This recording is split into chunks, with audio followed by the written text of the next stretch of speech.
CA के इस सफर में हम अपनी पहचान भी खो देते हैं। ये सीए बनने का सपना जरूर पूरा हो जाएगा, पर वो कहानी जिसमें हम थे वो अधूरी रह जाएगी। क्या सच में लड़की होना पाप होता है? क्या सच में लड़की होना पाप होता है? ये कहानी किसी एक लड़की की नहीं बल्कि हर उस लड़की की है जो समझती है, डर में जीती है, लेकिन सपने देखना नहीं छोड़ती। Hello everyone, welcome back to this YouTube channel. I am Gargi. I hope you guys are doing really well. तो आज का टॉपिक थोड़ा सेंसिटिव है, थोड़ा डीप है. Let's get started. सीए के इस सफर में हम अपनी पहचान भी खो देते हैं.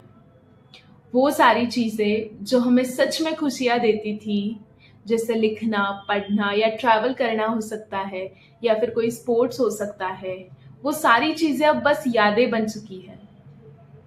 मेरे साथ भी कुछ ऐसा ही हुआ था. मुझे शायरीज लिखना, पोएम्स लिखना बहुत पसंद था. पहले खुद से तो नहीं लिख पाती थी, पर अगर कुछ अच्छा सुना तो अपने डायरी में नोट कर लेती थी.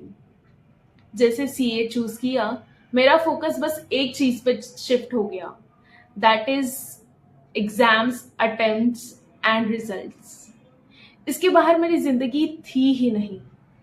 जैसे मैंने अपने आप को रेस्ट्रिक्ट कर लिया हो. पर एक टाइम पे मुझे ये रियलाइज हुआ कि अगर हम सिर्फ पढ़ते रहे और खुद को पीछे छोड़ दिया तो शायद ये सीए बनने का सपना ज़रूर पूरा हो जाएगा, पर वो कहानी जिसमें हम थे वो अधूरी रह जाएगी. And guess what, I started writing again. तो मैंने एक पोएम लिखी है. ये कहानी है एक लड़की की जो डरी है पर अपना फ्रीडम जीना चाहती है. सोसाइटी का एक सच ये कहानी बताती है. तो let's see what the poem is. So the name of the poem is क्या लड़की होना पाप होता है. तो लिखा है, मैं जब किसी नए शहर में जाने की बात करूं तो माँ पापा इनकार कर देते हैं. क्यों उन्हें ये डर सताता है कि घर से निकली बेटी वापस आएगी भी या नहीं.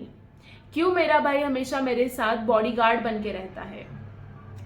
पहले लड़ झगड़ के उन्हें मना भी लिया होता, अपने सपनों के लिए स्टैंड लिया भी होता, पर आज मैं खुद सहम सी गई हूं. क्या होगा अगर जो सपने ऊंची उड़ान भरना चाहते थे वो कफन में दफन हो जाए. क्या होगा अगर ये जिस्म किसी जानवर का शिकार हो जाए. आज तक क्रॉप टॉप पहनने पर आंटियां ताने मारती थी, वो सुन के गुस्सा आता था, पर अब लगता है शायद उन्होंने इस दुनिया की नजर को परखा था. आज तक मन में लाखों सवाल आते थे, क्यों मुझ पे ये पाबंदियां, क्यों मुझ पे ये रोक टोक. पर कुछ हादसों की वजह से समझ आया कितनी गिर सकती है लोगों की सोच. इतना सब झेलने के बाद भी उसे ही दोषी ठहराया जाता है. इस घटना का कारण उसका देर से घर आना बताया जाता है. क्या सच में लड़की होना पाप होता है? क्या सच में लड़की होना पाप होता है? इस स्टोरी में जो इमोशन है वो हर लड़की ने कभी ना कभी तो महसूस किया है. ये कहानी किसी एक लड़की की नहीं बल्कि हर उस लड़की की है जो समझती है, डर में जीती है, लेकिन सपने देखना नहीं छोड़ती.